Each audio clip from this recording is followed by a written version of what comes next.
नमस्कार, मैं रुचि, आप देख रहे हैं जन संदेश टाइम। संसद में मणिपुर को लेकर चल रहे विवाद के बीच सत्र के आखिरी 3 दिनों में अविश्वास प्रस्ताव पर चर्चा हुई। इस दौरान पक्ष से लेकर विपक्ष तक तमाम नेताओं ने एक दूसरे पर आरोप लगाए और जमकर हंगामा किया। इसी बीच प्रस्ताव पर चर्चा के तीसरे दिन प्रधानमंत्री नरेंद्र मोदी ने जवाब दिया। उन्होंने करीब 2 घंटे से ज्यादा अपने भाषण में तमाम मुद्दों का जिक्र किया और विपक्ष को घेरा।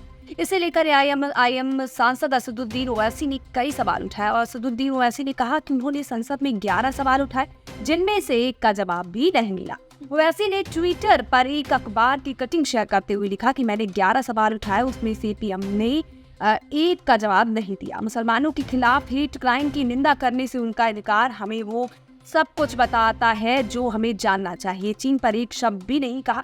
क्या ऐसा इसलिए कि वो अपने पुराने दोस्त शी जिनपिंग से दोबारा मिलने की योजना बना रहे हैं?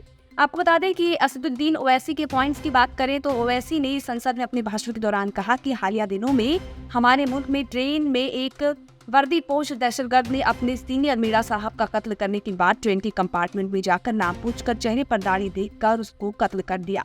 उसके बाद उसने कहा कि इस देश में रहना है तो मोदी को वोट देना है। मैं हुकूमत से जानना चाहूंगा कि ये कट्टरपंथ बेहतरीन मिसाल है, अगर वो सरकार इस पर क्या बात करेगी। ओवैसी के दूसरा पॉइंट अगर हम बात करें तो उन्होंने कहा कि इस हुकूमत का जमीर जब नूह में 750 इमारतों को गिरा दिया गया, इसलिए क्यों मुसलमान थे वो पूरे के पूरे लीगल थे, इसलिए पंजाब हरियाणा हाई ने ये जातीय संहार की बात की। वहीं उनके आगे पॉइंट्स की बात करें तो कहा कि लंबा जवाब गृह मंत्री ने दिया उनके सवालों का कि तमाम जो ओवैसी की बातें हैं वो तमाम बातें उठाई गई, लेकिन ओवैसी जो है वो प्रधानमंत्री के जवाब से संतुष्ट नहीं हुए। वहीं उनके आगे पॉइंट्स की बात करें तो उन्होंने कहा कि हिजाब को एक मसला बना दिया गया है और मुस्लिम बच्चों को तालीम से महरूम कर दिया गया है। कहाँ गया आपका जमीन?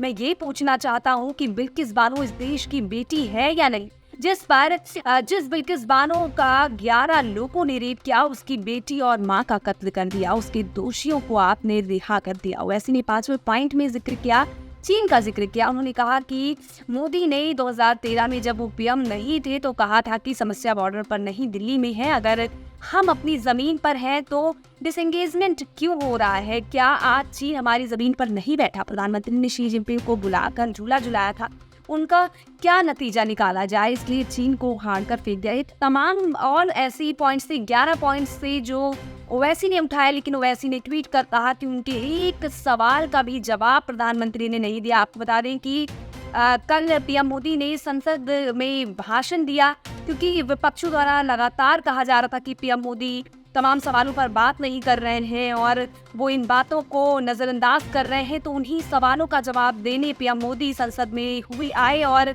उन्होंने तमाम सवालों के जवाब दिए, लेकिन ओवैसी ने इस बीच एक आरोप लगा दिया है कि उनके 11 सवालों का पीएम मोदी ने एक भी जवाब नहीं दिया। और इस पर पीएम मोदी क्या प्रतिक्रिया देते हैं देखना अहम होगा, क्योंकि ओवैसी ने तो अपने पॉइंट्स गिना दिए और उन्होंने ट्वीट करके ये बात जाहिर भी कर दी है कि वो इससे नाखुश हैं क्योंकि उनकी एक भी सवालों का जवाब नहीं मिला है। अब क्या ओवैसी को उनके सवालों का जवाब मिलेंगे कि देखना अहम होने वाला है। फिलहाल के इस खबर में बस इतना ही। ऐसी और तमाम खबरों के लिए हमारे साथ बने रहिए और देखते रहिए जन संदेश टाइम्स।